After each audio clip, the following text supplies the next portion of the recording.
So I did a football trade this week and I sort of just casually posted it and didn't think much more about it. But recently I've been cataloguing videos and realised that actually there aren't that many of actual football trades that I've done or explanations of why I've done them. So I thought that's what I'd do in this video. If you're interested in learning to trade on Betfair, then visit the BetAngel Academy, where you have detailed, structured Betfair trading courses. Or why not visit our website where you can download a free trial of BetAngel Professional, but also visit the forum where you can get detailed images, examples, and downloadable files.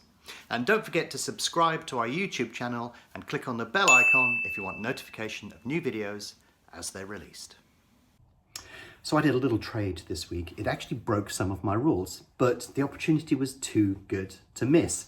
It just seemed to stare me right in the face, and therefore I thought, well, I must do it. But it's related to some of the stuff that I do at this time of the year. During the summer, it's completely crazy. I'm really busy. I'm trading from first thing in the morning to last thing at night. Don't get much time for anything else. And therefore, you know, it's nice to go out and do stuff during the winter. And midweek on a winter's evening, I'll often go and watch some football. So last week, I went to Anfield to watch Liverpool play in the Champions League. Haven't done that before, always wanted to experience that. So went there and just did that last week. And that was good fun, enjoyed that very much.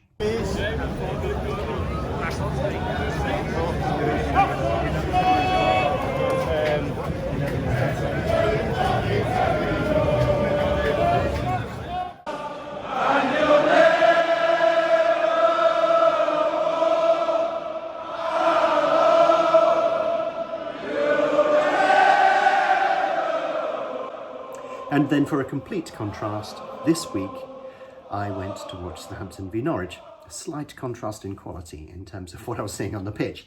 However, both were enjoyable for different reasons. But obviously being a Southampton fan, Southampton isn't too far away from me. I'm a member, so I can get there on days when they're not playing on a Saturday. So I'll often take the opportunity in the winter to go and see them midweek. And this week they were playing Norwich City. Now it's worth, when you go to trade a football match, to have some sort of preamble about what you expect to happen within the match itself. Now, you're not looking specifically to trade off of that, but you do need to have an idea of how the match is set up to give you an idea of what you're likely to be seeing. So, you know, do the teams score a lot of goals? Do they concede a lot of goals? I think you may find that Southampton have conceded a couple of goals this season. But you're looking to shape up the match and sort of, you know, is it going to be a higher scoring match or a lower scoring match? Because that will define specifically how you are likely to trade that particular match. What's the incentive to score? When I watched Liverpool v Napoli, Napoli obviously went there to stop Liverpool from scoring, which was a bit frustrating. But with Southampton and Norwich, they have a tendency to be slightly higher scoring teams. They've got leaky defences. And as a consequence, you know, if you're trying to predict who's likely to win, the most common score would be 1-0. But in a higher scoring match, you'd probably err on the side of 2-1. And a 1-goal margin, but it's typically slightly higher scoring. So, you know, what I'm trying to say to you here is you need to have some sort of idea of how the match is likely to play out. Napoli didn't want to lose. Southampton and Norwich really had to win, but also they didn't want to lose. So the incentive to score there was high.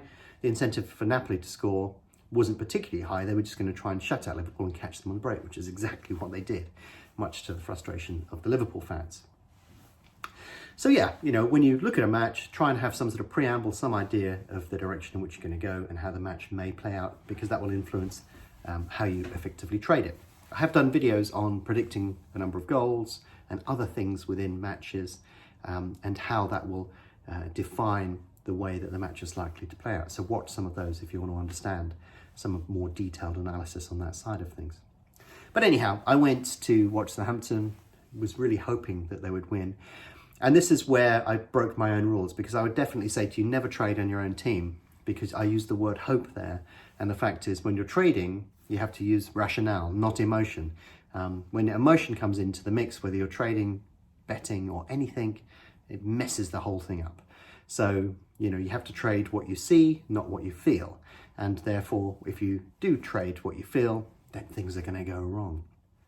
So I never trade Southampton, but the opportunity this week presented itself so well, I just couldn't resist it. It seemed too obvious to me what was going to happen. So anyhow, match gets underway. Whatever you think before the match starts, you need to see it translated into stats on the pitch. So if you're expecting a high-scoring match and there are no shots on target in the first half, you're probably thinking, okay, well, I've got that wrong. So it's important that whatever preamble you have, you need to understand what's going on the pitch. I think that's fairly obvious. But Southampton, you know, were all over Norwich in the first half. They were running up the pitch pretty much at will. Norwich were panicking a bit. They were all over the place. They were awful, actually, to be honest. And Southampton got a couple of goals, and quite deservedly so. In fact, they probably should have scored 3 by half-time. And we were having this discussion at half-time, sort of saying, well, maybe we really need 3 because you know what Southampton are like. They're probably not going to hold on to that lead. And Southampton were notorious for that last season, and they're just the same this season as well. You always feel that they're going to concede, and the stats back that up as well. So yeah, the first half went really well, but I didn't trade any of that at all, and I had no thoughts of trading it at all until we came to the second half, because you get inflection points within a match. So a substitution, an injury, a sending off, or in this particular case, half-time. Half-time is a key inflection point. It's a game of 2 halves, as they say.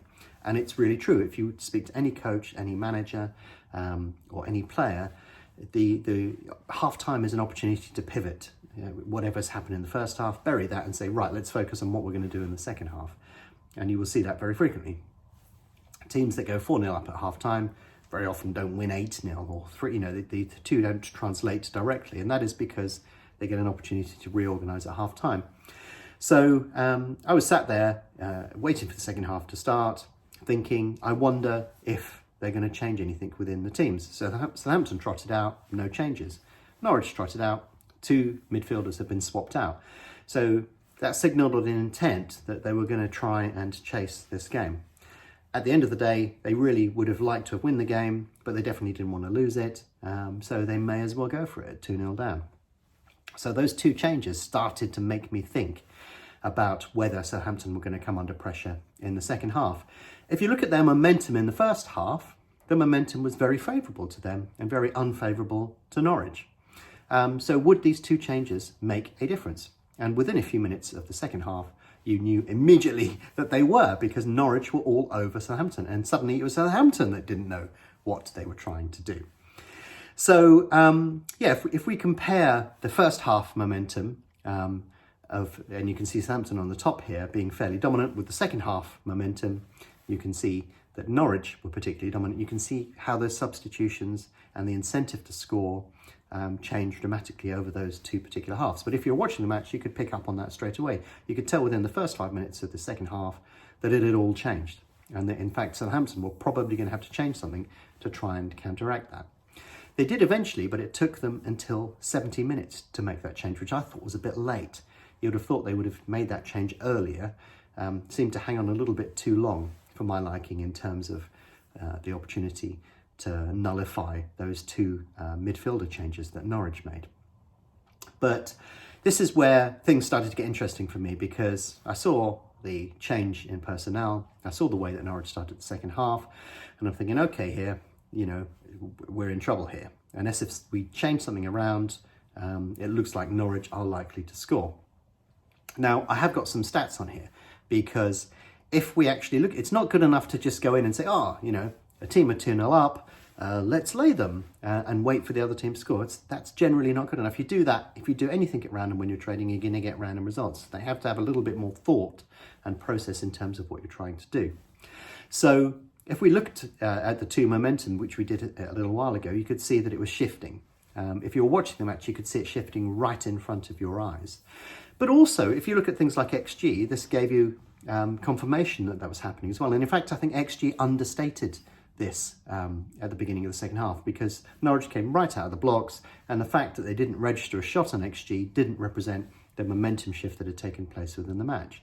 So combining momentum with XG will allow you to confirm rationally what you're feeling and seeing emotionally, effectively. You see something, am I imagining it? Let's have a look at this data. No, I'm not imagining it. Everything has shifted here. So it's at this particular point that I decided that I should get involved within the match. Now, I'm going to post up the XG charts here so that this is an element of hindsight, but hopefully I've explained to you the lead up to this particular moment. But if we post up the momentum, which you've seen already, you can see that that shifted fairly dramatically. And if we post up the full-time XG chart, and then just what happened from halftime, you can see how the balance shifted fairly dramatically. The second half one really shows that up beautifully. You can see that Southampton generated very few chances and Norwich were generating loads. And that's what you could feel if you were a fan watching that particular match.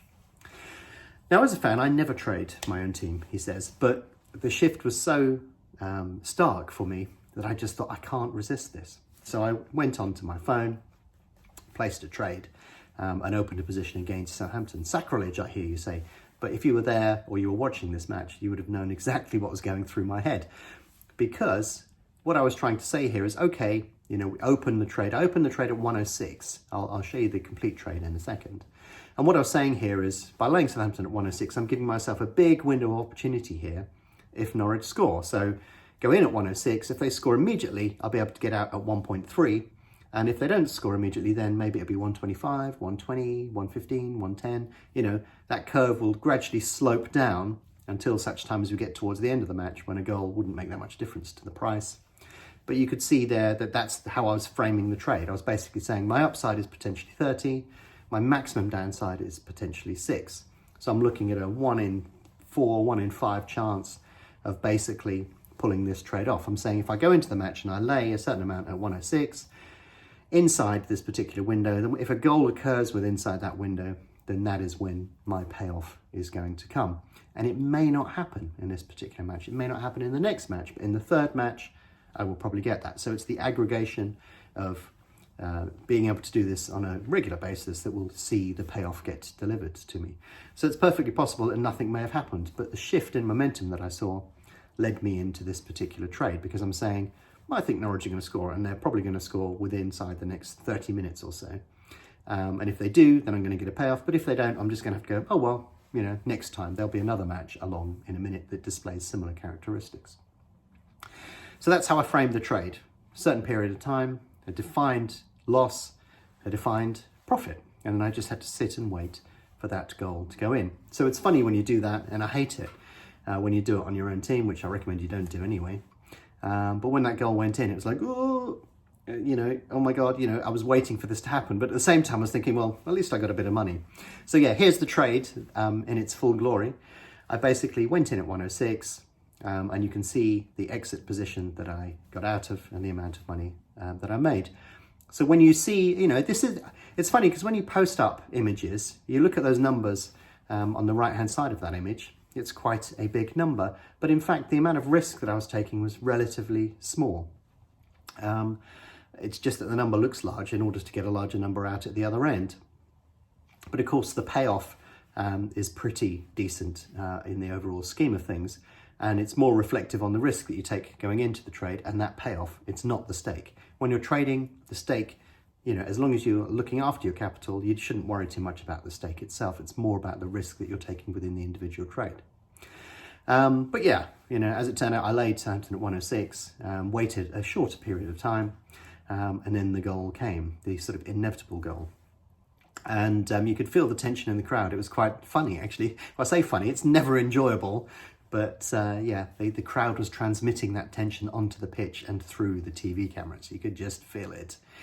So yeah, that was the opportunity. I didn't hang around and wait for another goal because I'd defined my trade very clearly. I was looking for a 1 in 4, 1 in 5 chance of a goal occurring within the next X number of minutes. If you want to know what that X number of minutes is and the potential payoff, that's what Soccer Mystic is for. That's why you should use that to understand how to frame those particular trades. So yeah, goal came and I cashed out, and then I just had to bite my nails for the remaining part of the match in the hope that Southampton could pull off a very valuable home win in their attempt to avoid relegation. So yeah, it was an interesting trade to do. it screamed at me, and I typically would never do that. If I was watching England or Southampton or something that I had an emotional interest in, I would just not get involved because it's far less stressful. And also, you know, trading is about being rational. It's not about being emotional. And if you put any emotional element into a trade, then you'll probably mess the whole thing up. So, you know, I'm fortunate in that I've traded for so long that I can separate out the emotional and the rational side of things. And when I did the trade, I knew exactly what I was doing. But, you know, at the back of my head as well, I was thinking, well, if Southampton do lose this, at least I've got a bit of money to cover the expenses of getting down here to watch the match. But, you know, that's not how you should approach trading. You look for opportunity. If the opportunity isn't there, you ignore it. But if you do see an opportunity, then you sort of frame it and do the trade. So I was lucky on this occasion in that it was obvious to me what was happening within the match, that Southampton hadn't responded appropriately, and that a chance of goal was increased over that particular period of time. And I did get that payoff. As it turned out, Southampton did win the match. The XG for the entire match actually turned out about 2-1, which is quite a coincidence. Norwich put a lot of pressure on very late on to see if they could score a late goal. But thankfully they didn't, and Southampton went on to win and register their second home win in a row, which was a bit of a rarity for us at this particular moment in time. But yeah, when you go into the trade, don't just do it randomly. There has to be some rationale behind it. Hopefully I've explained the rationale for you on this particular trade, and that will enable you to spot the same opportunity in another match at some point in the future.